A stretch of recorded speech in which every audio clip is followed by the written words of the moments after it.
YouTube, it's Urgo, and today is actually a very special day for me. Today is the 20th anniversary that I've been able to actually say, hey YouTube, it's Urgo. No, YouTube's not 20 years old. They actually just had their birthday, their 10th birthday, a month or so ago. If you remember, we did a zoo video on Social Blade about that.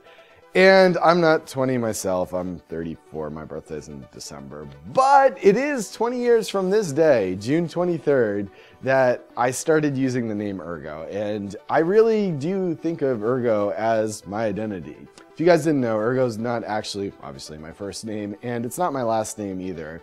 I started using Urgo back in 1995, actually for a text-based game. I was 14 at the time. It was a text-based game for a character, an orc in Lord of the Rings simulation, basically. And it was the game's called Elendor. It's actually still around. I'll leave it in the description if you're interested. But just sort of as the years went on, I started using that name for instant messaging services, chats, signing up for websites, and basically everything. And it just really became my identity. And you know, you guys know me on YouTube as that. I'm on Twitter. Basically anything that I use the name Urgo. And a lot of people, even in real life, identify me as Urgo. They don't call me Jason, they know me as Urgo. So to me, it means a lot more than just a screen name. I've been using it for more than half of my life, and it just, I don't know, it's me, I'm Urgo. Originally, I guess, I did use the name to sort of be private on the internet, and to some extent I still do that. I don't hide my real last name. I'm not going to tell you here, we can make you look for it if you're really interested. But I mean, I have it on my LinkedIn, my real name, as the owner of Social Blade. So, I mean, it's out there. But I just try to keep, I don't know, I like using the name Urgo. And it's sort of, you know, just like a lot of celebrities, I'm not a celebrity, but, you know, a lot of celebrities use a stage name. To me, that's sort of what Urgo is also.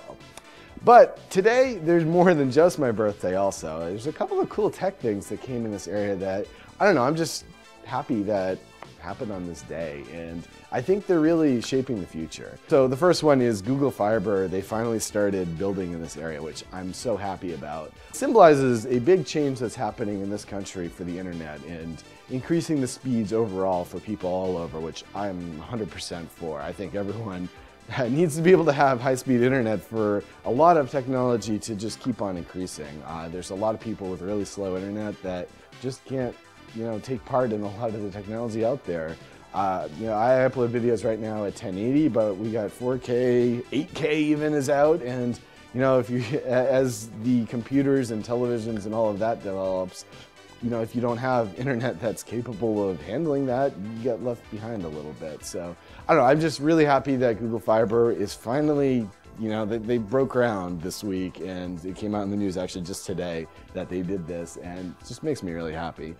The other big news is, I don't think I've made a video specifically about this, but I definitely have put up lots of Snapchat stories, Urgo6667, and also Instagrams about this when I got it, Urgo6667. On there too, sort of everywhere. This is the Amazon Echo, and they actually just finally released this today also to the general public. It's not going to ship for another couple of weeks, but you use your phone for Siri or Google Now or Cortana.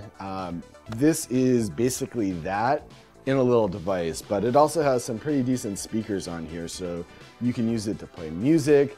I actually use it to turn lights on and off in my house now. I have some of those Hue lights that are hooked up, so I literally say, its name is Alexa. Amazon gave it the name, and that's the wake word. Obviously it's not plugged in, so it's not gonna work now, but I just say like, Alexa, turn off the lights, and it turns off my lights. But it can do a lot of other things. I use it for like a shopping list. You can ask it information, and I mean, you can do a lot of the same things on your phone, but the point of this is it's just always plugged in and sitting up against the wall, and you can always talk to it. And there is a downside. It still has a lot to learn, if you will, in terms of being useful for things, but I think in general, this Amazon Echo device was the first step that finally has been, you know, technology since the 90s, I think, has been trying to get the personal assistant down and have technology that you can just talk to. And well, it was really bad back then. And finally, when Siri and other things came around, the past couple of years, it's been getting better and better. I think this right here is sort of the start of the Star Trek era, where you can just be like, computer, do this for me, and it does. So I don't know, I'm just really happy this is finally public, and I think the reason that they sort of rushed and finally did release this is the same technology is actually gonna be built into Windows, Windows 10, when it comes out, I think at the end of July. You'll be able to say, hey Cortana, and ask it very similar things also. And yeah, so I'm really happy that all these companies are competing with this technology so that we're gonna be able to have the Star Trek computer. I love just, this right here, it has, I don't remember the exact amount, but it has a whole bunch of speakers, or sorry, microphones all around it. So you can be anywhere, in this general proximity, and it'll pick it up and you can ask it things. It doesn't work so well in great distances, so I actually ordered a second one so I can have one upstairs in the bedroom and then one down here in this living room / kitchen area. And yeah, I don't know, I'm just really happy about that. Reflecting back 20 years ago, it was sort of not the complete dawn of the internet, but the general public hadn't really jumped on the boat yet. And so much has changed over the last 20 years. And with things like this and, with the virtual reality goggles, the 360 camera that I've been posting videos on, we're in such an incredible time with technology that I think in 20 more years, people that are 14 these days coming up with names to use on the internet, the world's just going to be such a different place, and I think for the most part a better place, at least in terms of what technology is out there. Sure, there's some scary things also, which I think do need to be worked on a little bit. All right, we'll go with this.